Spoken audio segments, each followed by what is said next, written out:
규칙도 심판의 역할도 제대로 없는 무규칙 격투기 경기가 있다면 믿으시겠나요? 그런데 실제로 1993년 그야말로 막싸움 무규칙 경기가 콜로라도 덴버에서 벌어졌습니다. 규칙은 없다라는 노골적인 문구를 내세우며 무규칙에 가까운 경기를 펼쳤던 이 대회가 바로 세계적인 종합격투기 대회 UFC입니다.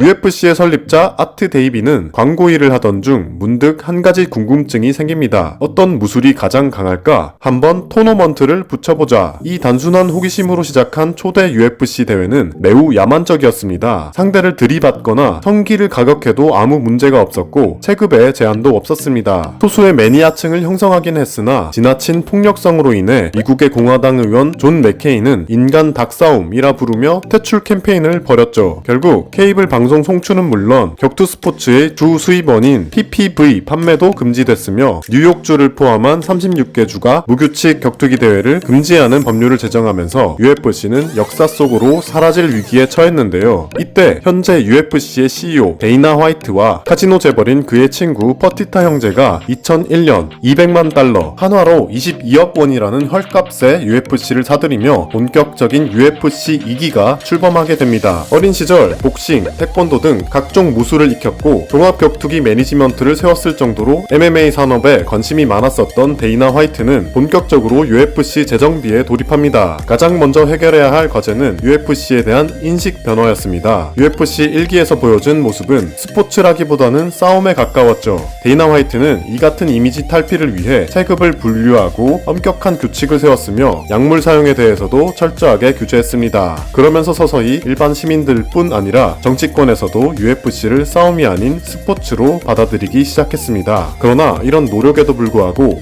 여전히 남아있는 폭력적인 이미지와 같은 투기 종목인 복싱에 비해 인지도가 낮아 2005년까지도 적자를 면하기 어려웠는데요. 퍼티타 형제는 UFC 매각을 심각하게 고려할 정도였습니다. 하지만 2005년 화이트 대표는 UFC의 역사를 바꿀 신의 한 수를 놓습니다. 당시 유행하던 리얼리티 TV쇼와 격투기를 접목시켜 TUF라는 프로그램을 만든 것이죠. TUF는 전국 각지의 MMA 선수들을 모아 경쟁시킨 뒤 최종 우승자를 가리는 프로그램인데요. 우승자에게는 상금과 더불어 UFC 6경기 보장 계약이라는 큰 혜택을 주었습니다. 그리고 TUF는 그야말로 대박을 치게 됩니다. 케이블 TV로서는 이례적으로 3%대 시청률을 기록했으며 결승전이었던 포레스트 그리핀과 스테판 보너의 경기는 시청자들에게 두고두고 회자되었죠. 참고로 우리나라에서도 비슷한 프로그램이 있었는데요. 2011년 XTM에서 방영한 주먹이 운다는 국내 MMA 단체인 로드FC와 CJENM이 기획해 TUF와 비슷한 구조로 진행했습니다. TUF 이후 UFC의 인지도는 급상승했습니다. TUF 방영 이전 15만 장에 불과했던 PPV 판매량은 방영 후 UFC 52에서 28만 장 판매를 기록했으며 이듬해인 2006년에는 105만 장을 판매하며 프로복싱의 아성을 위협했습니다. 그리고 2007년 순이익만 2천억 원을 넘어서며 흑자 전환에 성공하게 됩니다. 그렇게 안정화에 성공한 UFC는 크게 세 가지 전략으로 UFC를 더욱 견고하게 만들었는데요. 첫 번째 전략은 스토리텔링입니다. 화이트 대표는 TUF를 통해 스토리텔링과 컨텐츠의 중요성을 배웠는데요. UFC는 인기 선수 간 대진을 붙일 때마다 라이벌 구도를 통해 스토리를 만들려고 노력했습니다. 또한 UFC는 유튜브 채널을 가장 잘 활용하는 브랜드이기도 한데요. 경기뿐만 아니라 임베디드라는 컨텐츠를 통해 파이터들이 시합을 준비하는 과정이나 일상 등을 보여주며 옥타곤 위에서의 무서운 모습만 보였던 파이터들의 인간적인 모습으로 색다른 재미를 자아냈습니다. 두 번째 전략은 경쟁자 제거입니다. 우리나라에서는 효도르로 유명했던 당시 MMA 단체 1위 프라이드를 2007년 야쿠자 후원설로 흔들리자 단숨에 인수했는데요. 그 후 UFC는 압도적인 1위 단체로 발돋움하게 됩니다. 2011년 업계 2위였던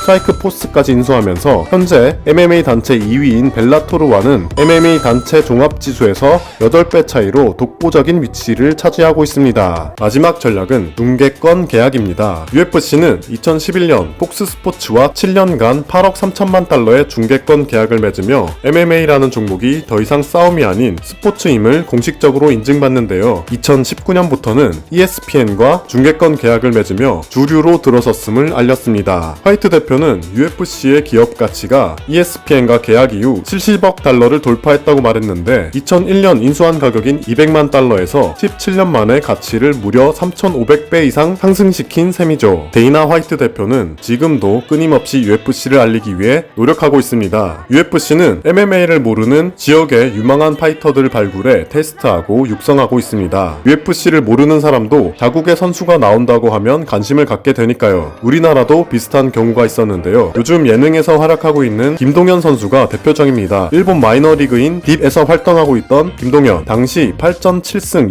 6KO로 좋은 성적을 내고 있었는데요. 스턴건이라는 별명도 이때 생겼습니다. UFC는 2008년 김동현에게 러브콜을 보냈고 수준급 경기를 펼치며 웰터급 순위 7위까지 올라갔고 우리나라 파이터들이 UFC에 진출할 수 있는 문을 열어주었죠. UFC는 국내에서도 차츰 주목을 받고 있는데요. 얼마 전 열린 UFC 부산은 1만여 명의 관객을 모집하며 흥행에 성공했습니다. 이날 프랭키 에드가를 KO시키며 승리를 거머쥔 정찬성 선수는 2018년 힙합 크루 AOMG와 계약을 하기도 했는데요. 함께 경기를 치렀던 최두호, 정다운 선수 등 국내 파이터들이 세계 무대를 주름잡을 날을 기대해보면서 오늘의 마모 브랜드 스토리를 마칩니다.